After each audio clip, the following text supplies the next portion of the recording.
maybe I've sat across from you seething with rage on your behalf about something your family member said to you. Or maybe I'm not really your therapist and you're just here to get my take on these Reddit Am I the A-hole stories.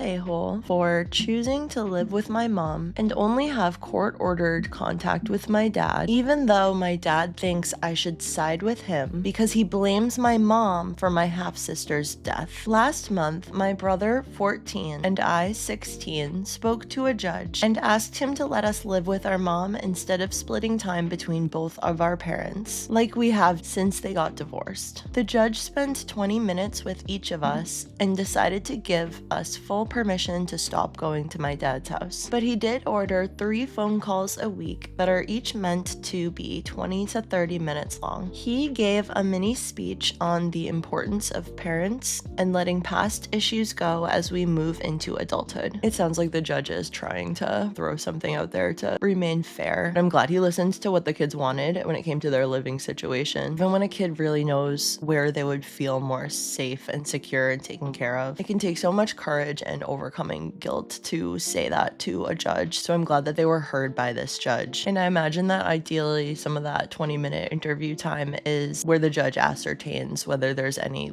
external influence on what the kids are saying. It doesn't sound like that's the case here at all. I'm just thinking about in general, these kind of custody hearings. I think it's really important to actually hear what the kid has to say. My dad hadn't realized when mom took him to court that we were in on it. He didn't know we'd asked the judge to let us live with mom. When he figured it out, he had an outburst in court and he tried to confront us and mom after we left the courthouse. Mom told us to keep walking and she stepped between dad and us so he wouldn't try to stop us from leaving. It is the worst to be the kid in situations like that. That breaks my heart. It's bringing up memories. It is the worst to feel like you're betraying a parent even when there are valid reasons for it. My heart really goes out to this OP. I'm really curious how many people have had these kind of sad experiences with a parent. If you feel comfortable and open to sharing, let me know down below if you've ever had anything like that. Those phone calls are annoying. My dad uses them to ask why we'd choose mom and how we could abandon our family after everything mom has done. He accuses mom of parental alienation and doesn't believe us when we say she never said anything bad about him or Heather, his wife, or our half-siblings. He doesn't believe us, and he always brings it back to mom's responsibility for my half-sister's death 9 years ago. Not sure how much background you need, but here's the important stuff. Dad cheated on mom with Heather. Mom found out and divorced dad. I was 3 and my brother was 1. That is a sad and messy and complicated way for a family to break up.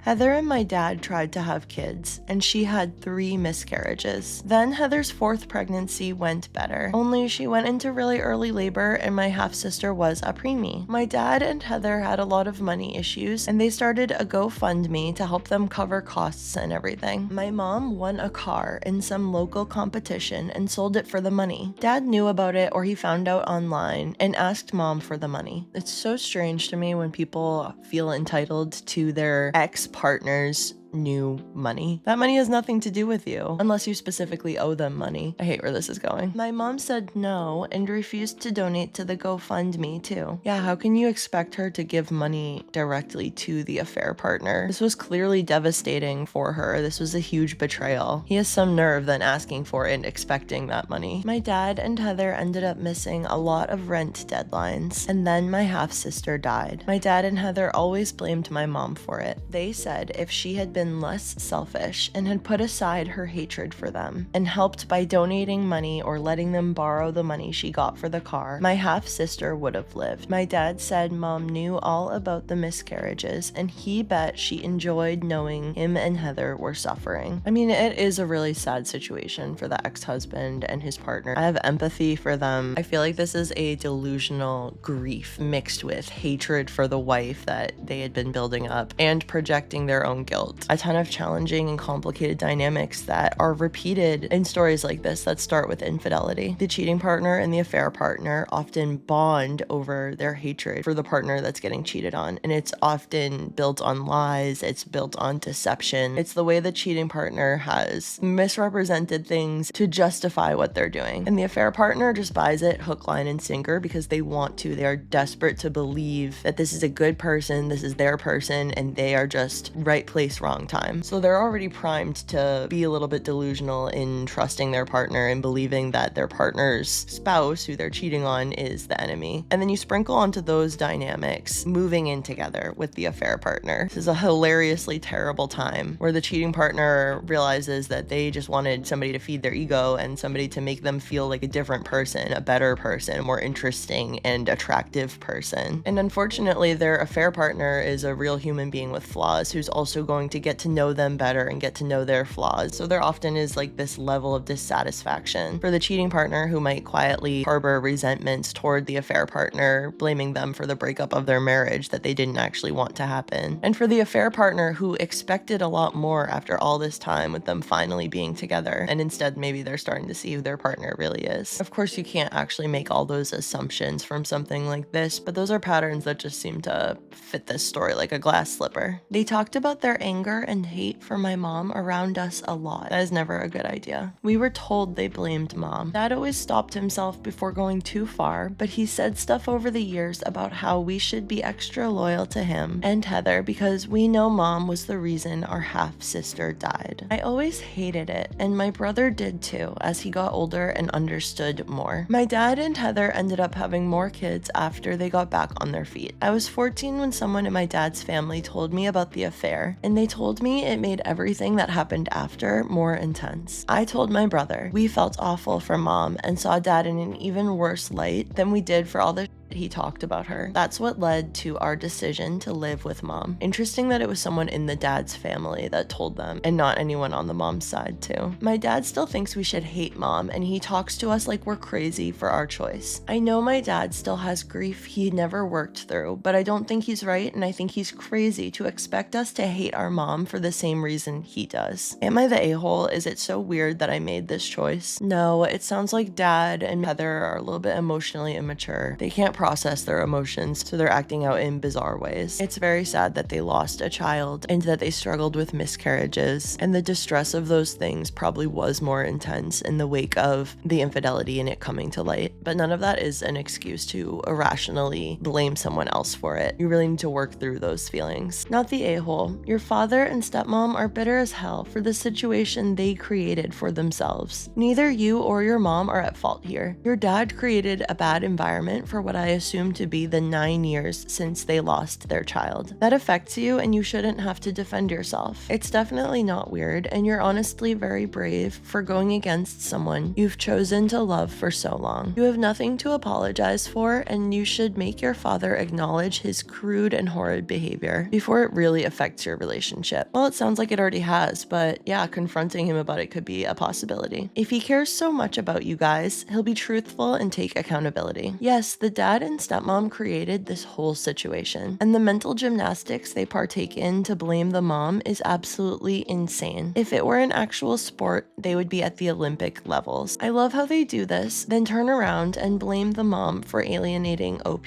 Take a look in the mirror, folks. Yeah, it sounds like a lot of denial and some kind of like cognitive dissonance. Like, if we are good, mom has to be bad, because if we were good betraying a good person, it gets confusing. Not the a-hole. This was exactly my thought. He wants to claim parental alienation when mom didn't even tell the kids what a cheating a-hole their dad was. He was the one bad-mouthing his ex to the kids the whole time. Luckily, they were smart enough to see through his BS. And I am so happy they had a judge who was willing to listen to the kids when they were old enough to come to an informed opinion and clearly articulate exactly who the bad actor in the situation is. OP, I'm sorry you had to deal with this. No child should be used as emotional ammunition by one parent against the other. Truth right there. Your mom did the right thing, your dad didn't. That's why the judge granted your request. Your father and his wife need serious therapy.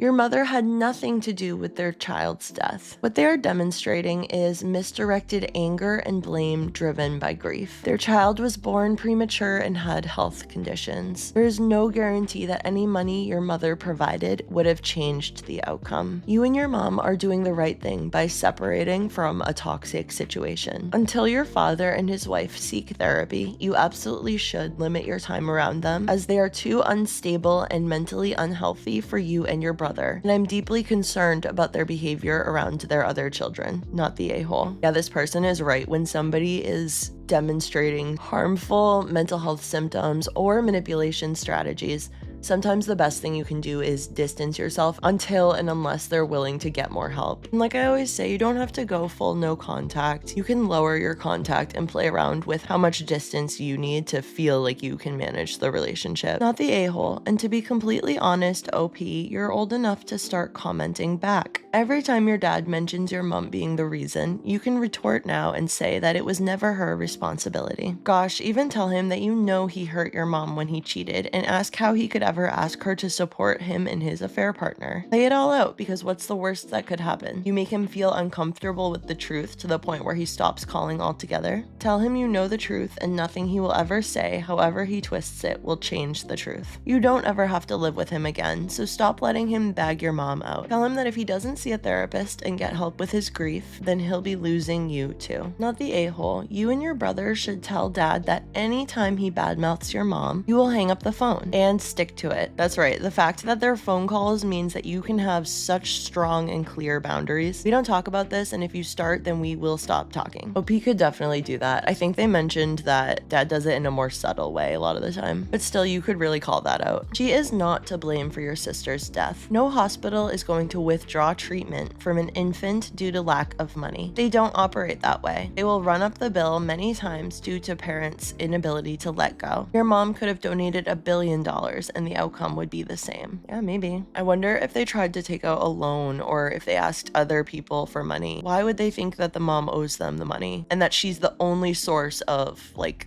30 grand or whatever it was? I know it's a lot of money, not necessarily easy to come by, but she also wasn't the only source for it in the world. Your mom is in no way, shape, or form responsible for the child's death or your father's financial situation, then or now. Your father needs grief counseling. Being angry at your mom is easier than admitting that he was wrong. Your father is delusional to expect your mom to help him after he cheated, not the a-hole. OP said, I don't know if grief counseling would fix his anger. He would probably still blame her for what happened because it works to make her the bad guy and him and Heather the victims of my mom. Yeah, exactly. It's much more convenient for their conscience about how this relationship began. Even though he tried really hard, I never thought it was mom's fault, and I think it's a weird thing to blame her for. It's not like my half-sister was outside a hospital and being denied medical care because of the money. She was in the hospital. All mom would have done by donating is take some of the financial pressure off them. Yeah, I think that they just twisted this one so far that it became unrecognizable. I wonder if they have anyone in their lives that are validating this perspective. But if so, those people need to stop. Anybody that's like, yeah, they should have paid. That's really not fair. When you do that and go along with something that is irrational, you're doing more harm than good, to be honest. Am I the a-hole for agreeing to be a bouncer at my cousin's child-free wedding?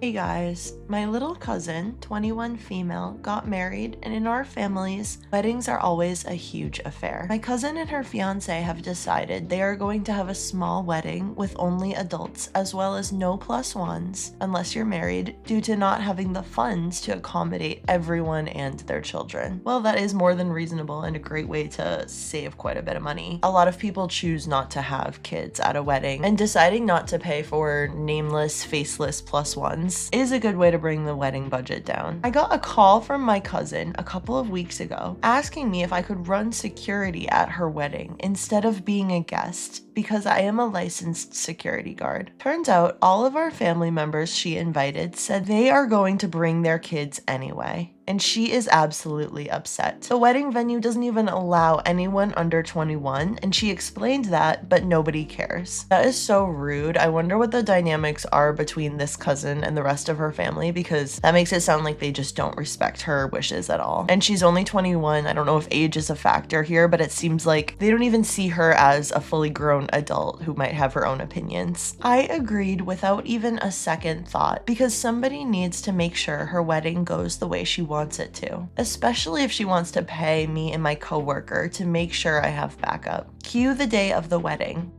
Chaos. Our family members showed up with their kids and holy it was a digital circus. The way I was screamed at and threatened with violence because we denied family members with children in tow has me going no contact with about 30% of my family at this point. My cousin threw her clutch at me, for God's sake. The venue coordinator had to threaten to call the police to get everyone under control. Everybody with kids left and the wedding was beautiful. I've never seen my cousin look so beautiful and happy. Oh, I'm so glad that there was a happy ending for her. My phone has been blowing up all day and night since, with texts and calls from my family members saying I had no right to keep them from attending a family affair and that the kids deserve to be a part of things too. That as a mother, I should have understood them and let the children in. Am I the a-hole? Wow, absolutely not. This is kind of a strange family culture to me, where everybody's just okay totally disrespecting the wishes of the bride. As a parent, you understand that there are places that are not appropriate for children. A child-free wedding is not an appropriate place for your children. The kids deserve to be a part of lots of things, but somebody else's wedding that they have not been invited to is not one of those things. That's actually how you teach kids to be really entitled to everything and to think that they deserve to get whatever they want. Not the a-hole. Nope, you did what you were hired to do. Family with kids should have respected the bride and groom. The venue coordinator had to threaten to call the police because some guests who couldn't have their kids attend a wedding became so threatening. You need to find yourself a new family. These folks are definitely insane. That sounds crazy. What a way to set an example for the next generation. The entitlement is strong in this family. Exactly, what kind of an example do you think you're setting with that? You are literally teaching these kids to force their way into circumstances where they're not wanted and to stomp their feet and cry and throw a fit if they don't get their way. The day wasn't about them or their crotch goblins, so they lost their minds. These people really need to get a grip. Your child is only special to you, not the a-hole. Okay, take that and put it on a t-shirt because how true is that? To you as their parent, like your child is the most amazing thing ever. They are the embodiment of the miracle of life, the vessel through whom you see the complexity of human development. And yet, if you think everybody else sees your kid that way, you are crazy. There are plenty of people who just don't like kids, who know for one reason or another that they do best staying away from kids. There are environments in which kids are not welcome. And as their parent, you are the one obligated to pay attention to that and to help guide them into the spaces that are appropriate for them. OP said, as a mom, I don't get it at all. My kids were at home. Yeah, I don't know for sure, but I have a feeling that entitled parenting leads to entitled kids. Am I the a-hole for fussing about dog poop in the yard? Throwaway account. I don't like going to my sister's house. She has 2 large dogs and I don't like dogs. She hosted a party for her 4-year-old daughter and most of the extended family went. I went with my wife, my 4-year-old, and 15-month-old. Right away, the kids went to play and run around in the backyard. They had a themed step and retreat, no idea what that means, but otherwise it was just a grassy area. The dogs were locked away, mostly because of me, I'm pretty sure. It took all of 2 minutes for my daughter to step in dog.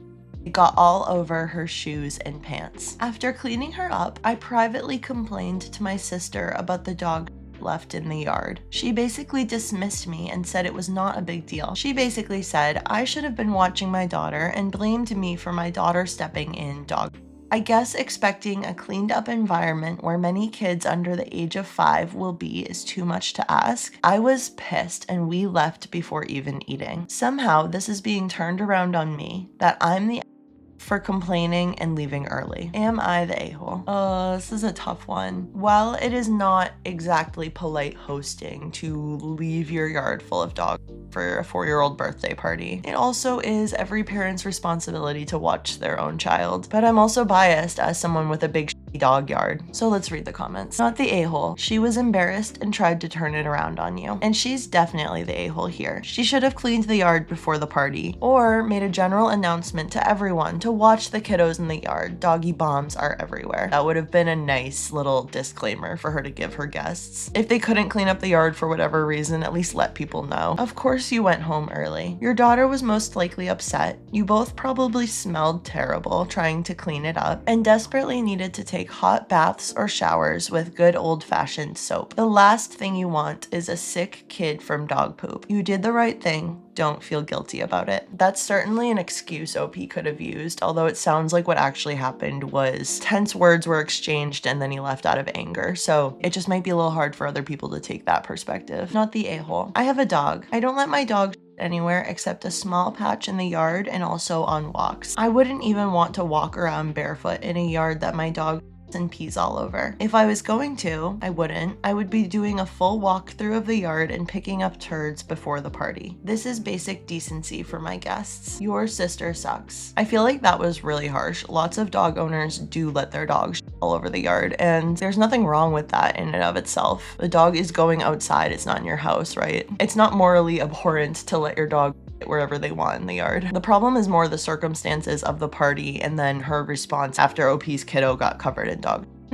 Everyone sucks here. On one hand, yeah, I get being mad that your child got covered with dog poop. I'm guessing she tripped after stepping in it while running. That's the only way I can think of it getting on her pants. I also get being annoyed at your sister's less than sympathetic response. Normally, a dog owner would apologize instantly. Now the second hand. Even if you're a diligent dog owner, dog poop may still be in your yard. Being outraged is sort of an overreaction. Kids trip, kids get dirty, and as a parent, you got to deal with it, and sometimes it's gross. You're sorta an a-hole for being mad at something happening that could literally happen to anyone. And she is an a-hole for not being empathetic to being partially responsible for an accident and not just apologizing. Apologize to each other and move on. I love this comment. I'm really glad that they brought up that it's kind of normal to just have dog poop in your yard if you're a dog owner. If some people are really on top of it, great. I bet they've really got their shit together in a lot of ways, but that's not everybody, and I feel like it's kind of being blown out of proportion. And exactly, when you're a parent, you deal with all of the gross stuff that your kid finds. Am I the a-hole for confronting my mom about an inside joke my family had about me that I didn't know? My boyfriend, 28 male, and I, 26 female, attended my family's Thanksgiving this year after not going last year because we went to his family's house. My whole extended family was there, and we had a lot of fun at first, but a ton of my older relatives kept saying how big the ham was last year and laughing. This was kind of weird to me because we've always been turkey people, but one of my younger cousins did start helping cook 2 years ago, so maybe he introduced something new and no one liked it. They were kind of making the same joke at Christmas Eve, my uncle's 60th birthday party in August, and my little cousin's graduation party in May. However, the ham jokes reached a new high at Thanksgiving. This sounds so awful. Just knowing already that this joke is somehow about this person, I hate it. It feels like bullying. So finally, I turned to my cousin Jenny, 25 female, who I'm pretty close with, and asked her about what happened last year with this ham. Jenny immediately said that it wasn't that funny, but she looked uncomfortable about it. In fact, when I looked around, most of my cousins sort of looked uncomfortable about it when they would say the ham line again. When I went back for more food, I saw my brother, 30 male, in the kitchen and asked him about it, but he was at his wife's family's house the year prior as well, so he didn't know either. I had a really hard time brushing it off, but I assumed it was some weird, inappropriate joke that the older people in my family found funny. It wasn't until after dinner that Jenny ran into me going out of the upstairs bathroom that she finally broke down crying and told me what it was they were saying. Basically, last year my uncle had commented to my mom about how much weight it looked like I gained in a recent Instagram story where my boyfriend and I were lifting up the huge ham his family made. My mom then said something about how that ham, me, has been the biggest one in the family for a while. Oh my god. This is the thing. Do you see how in some families there's like a ritual around shaming people about their bodies? It's like everybody's agreed to the same rules. Everybody's just playing into the same ideas. I will never feel okay about bullying people about the way they look. I think that it is so cruel. Like, everybody's stuck in their bodies. Just leave people alone and let them figure out what they want to do with their own body. The whole family heard, and all the aunts and uncles laughed. For context, not that it's really needed, I had gained some weight last year and some more this year, but I know I am certainly far from overweight, despite my insecurities about my body. Well, gee, I wonder why OP would have insecurities in a body that is getting bigger with a family like that. Jenny then piped up about how they shouldn't say cruel things when I'm not around to defend myself. They all came down on her, telling her to learn to take a joke. Later that night, my mom rounded up all my cousins and told them she shouldn't have made the joke and to keep it between themselves. They all sort of agreed and didn't expect the joke to come up again, but it did,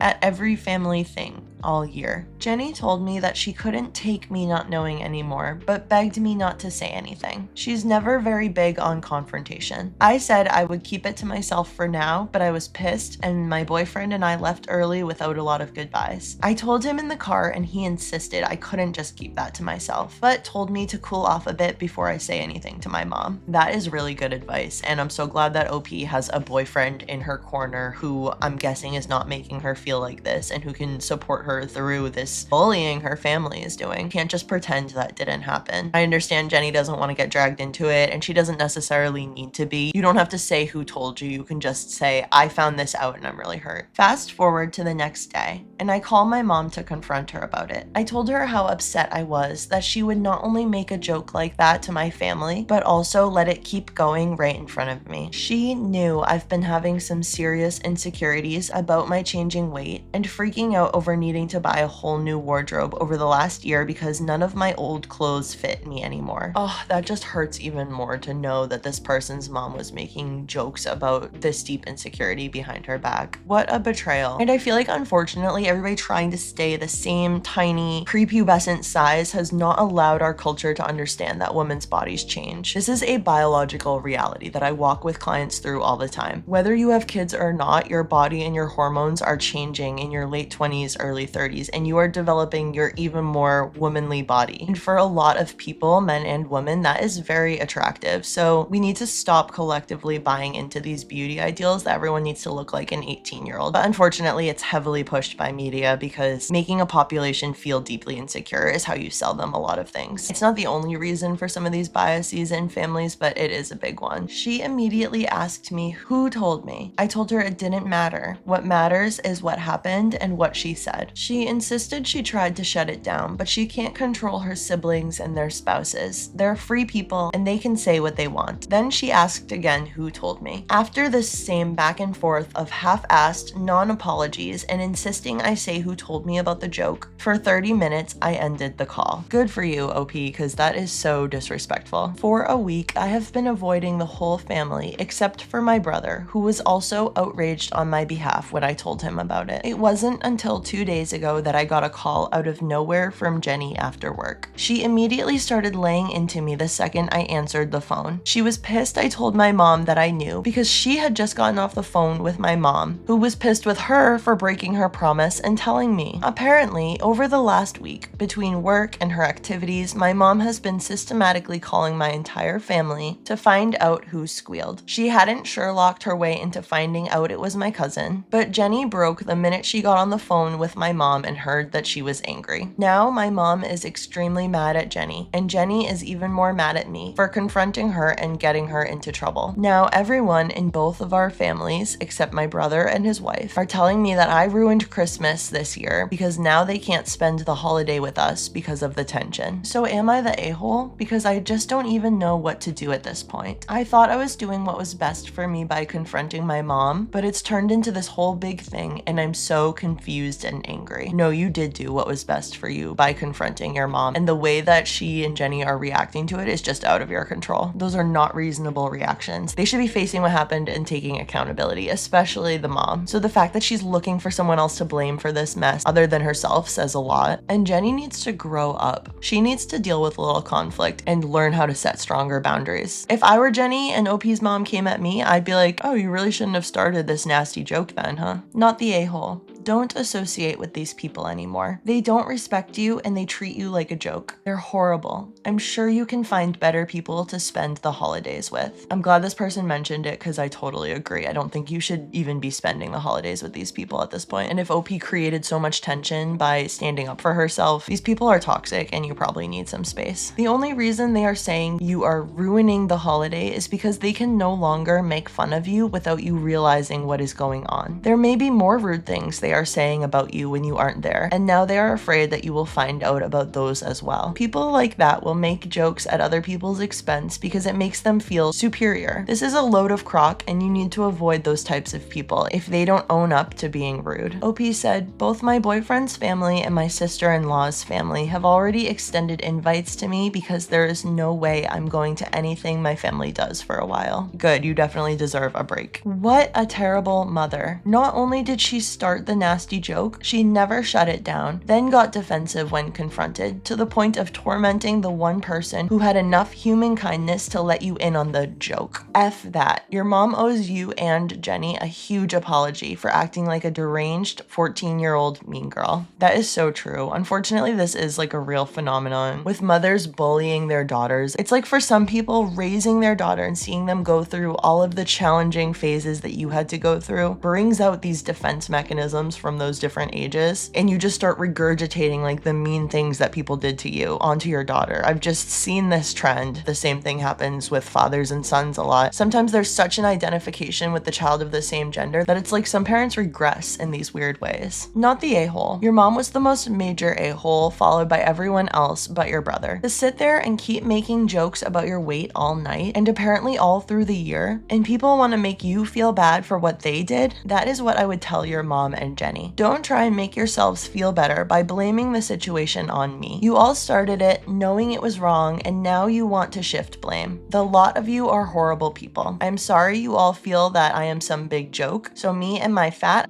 will remove ourselves from the situation. Have a wonderful holiday. I would not spend another minute with people like them, family or not. And the fact that your own mother even let this happen, let alone did not apologize to you, she is the worst offender. Yeah, it breaks my heart for OP that she had to find out her mother was behaving this way. I don't know exactly what that's about. It does feel like this nasty, petty, like mean girl schoolyard thing that got out of hand and led to her really hurting her daughter. Am I the a-hole for not wanting to share a home with my husband's kid? I got my finger over the yes so fast. Throwaway account, as I've had so much conflict at home over this already. Sorry, this may be long. We have an inequity in our home from my husband's youngest son. What did I just read? Maybe the meaning will become clear. Second marriage for both. I have 2 children in their 30s and husband has another daughter mid-20s. We've been married 9 years and husband's kids did 50-50 in our home. His son graduated last May. All of our older kids graduated and went to college. They have varying degrees of college debt, with my kids having the most, 30 to 50K student loans each, after their dad and I paid 50K each. My kids struggled a lot in their chosen careers, but are mostly in a good spot now. Listen, this is why you want to be careful about college. It can be a great place and you can learn so much, and it can help you with your chosen career if you have some kind of an idea forward. But you want to have some idea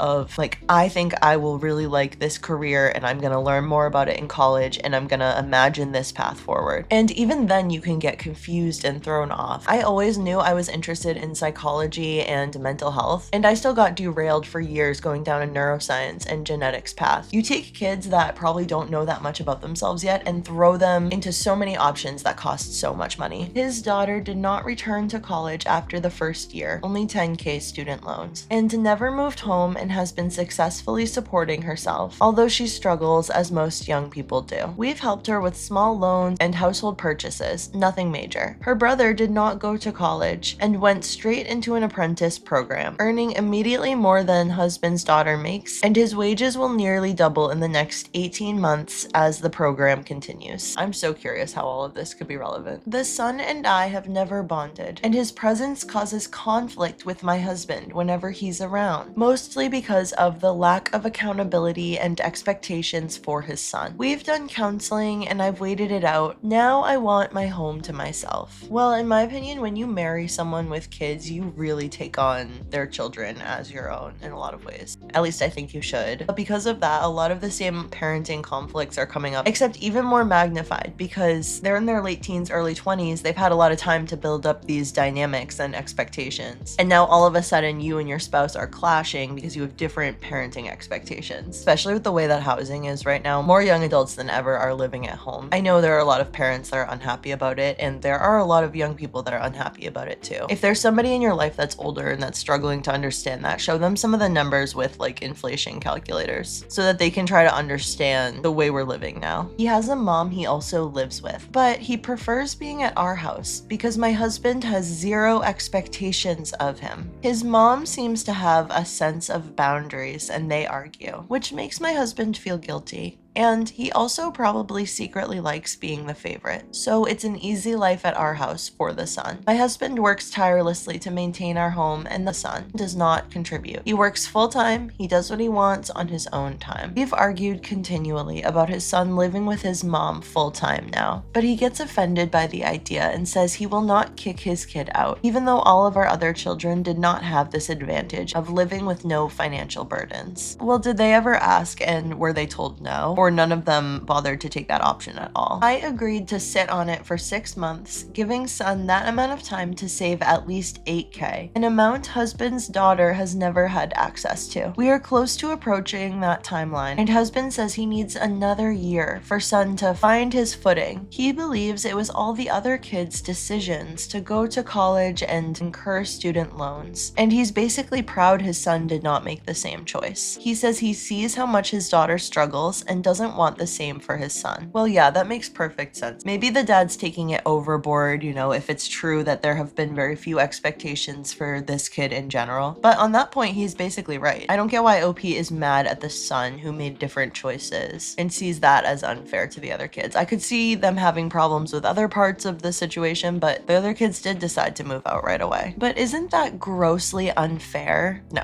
The only thing that would be unfair is if the other kids were told that they had to leave. Otherwise, no, it's not unfair, it's just different, and you might have other reasons that you don't like the situation. But to say that your problem is that it's not fair to the other kids doesn't make sense. Yes, the son should pay rent here, and that will be the next battle. But I am tired of being small in my own home and want to be respected in my own space. And I don't know how to look my own kids in the eyes without feeling guilty. I kind of think that what OP's feeling might not be guilt. I think it might be like jealousy or envy for her husband's kids who maybe seem to be doing a little bit better than her kids, falling more in line with her perspective of success than her kids are. Am I the a-hole for wanting to kick his kid out? I got a bit lost with all the kids, but now that I have it sorted out, definitely not the a-hole. Although I think that if you really press for rent, he's going to move out anyway, because who wants to live with their parents if they're going to pay rent anyway? So there's the battle you should fight. Maybe this person has no idea what's going on right now, but there are so many people living at home with their parents right now. There are so many people who are paying rent because their parents are like, I don't want to give you a free ride, I want you to learn some responsibility, but regular rent prices are just so high, it's really hard for a lot of people to go anywhere. Around where I live, you basically have to have $2,000 to rent a one-room apartment each month. And unfortunately, it seems like those prices are only going up right now. So I think a lot of people do stay, even though they're being charged rent. But anyway, he just graduated high school. He's probably 19. He's a kid. Treat him like a roommate. Charge minimal rent, basic chores, quiet hours. The problem isn't the kid, it's the husband letting him get away with everything. Exactly. If that's your problem, pick your fight there. If the dad does his part and holds him accountable and the kid doesn't like it, he can go to his mom's. It's a bit tough because you left out the ages, but you're the a-hole. Your stepson, who is 18 or 19, did not go to college, went into an apprenticeship program, and you want him to start paying rent or simply living with his mom. You referenced he graduated high school last May, so it would be about 18 on your time frame. You feel that this is unfair somehow because your kids, who each got $50,000, did not get to live rent-free at home because they were living at college, of which you contributed $50K to, and are now living on their own paying off their student loans? Honestly, it just sounds like you don't like the son and want him out of the house and are looking for any excuse to get him out. And it's possible you might be in the right on that, but the way you framed the post makes you look like the a-hole. I totally agree. Sadly, it's giving evil stepmother. I've read your post 3 times to try to understand what the stepson does that drives you mental, but your post lacks any clarity. All you really say is you never bonded with him, the zero expectations, etc. We don't know if that means your stepson simply refuses to live by some draconian rules that you set for your own kids and your husband won't enforce, or if he's being a total slob that ruins the house and you need to clean up after him. There is no detail here. I do not get this thing. In my culture, and yes, I grew up in America,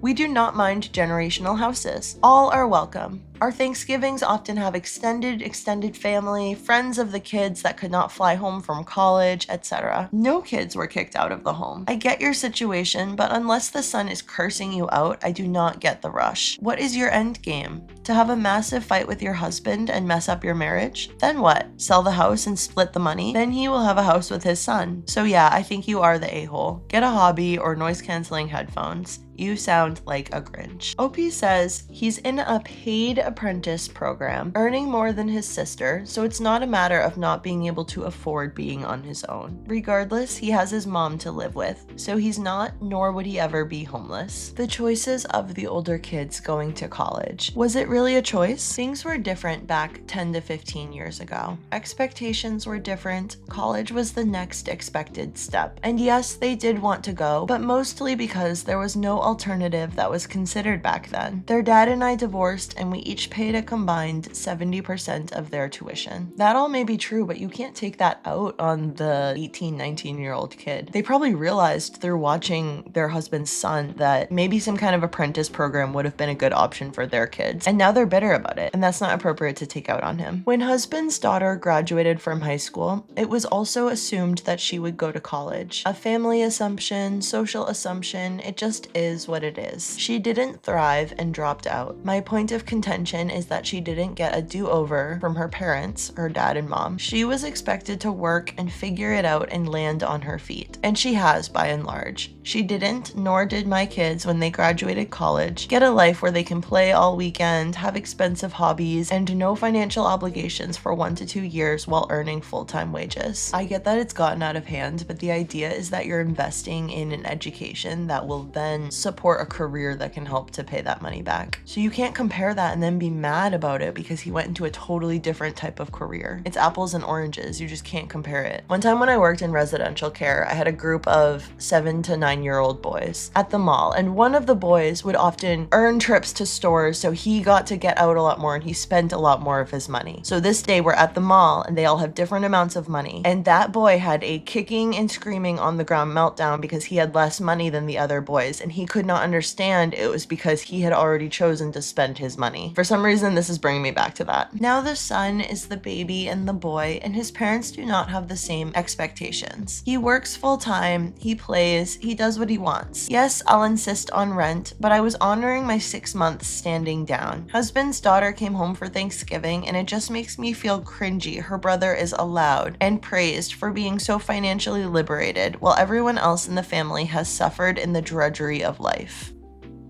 I can taste the bitterness through the screen. Your explanation was a little confusing. Is the son you're talking about in an apprentice program? Does he work full-time? He just graduated from high school? Regardless, you're the a-hole. It sounds like he's doing a very responsible thing by not going to college if it's not right for him, and choosing an apprentice program that has a high earning potential. It's only grossly unfair if you are rigid in your belief that every person is the same with the same needs. Your kids did make the choice to go to college and incur student loans. Why would you feel guilty looking them in the eyes? Did they want to live at home and you told them they couldn't? Maybe if you weren't so adamant about how unfair everything is and argumentative about how his son should live with his mother or how your husband should kick him out, you would have an easier time talking to your husband about his son paying rent. Now it's just something piled onto the rest of your complaints. Of course, it's not ideal to have him living with you, and of course you want to be in on the decision about who shares that space. But your husband has an emotional connection to his son that you don't have. have. The conversation with your husband shouldn't be antagonistic. The two of you are a team. Try being more understanding, and maybe your requests for rent and securing a future departure date for the son will be better received. Yeah, great advice from this commenter. Wow, OP's perspective on that was so weird to me. College students are not like the victims of blue-collar workers who are so unfair by getting ahead in life. They're just two different paths towards a career. I don't know why it's so hard to take in the full picture that the kids chose to go to college and they got money. It doesn't sound like OP is offering the suggestion that her husband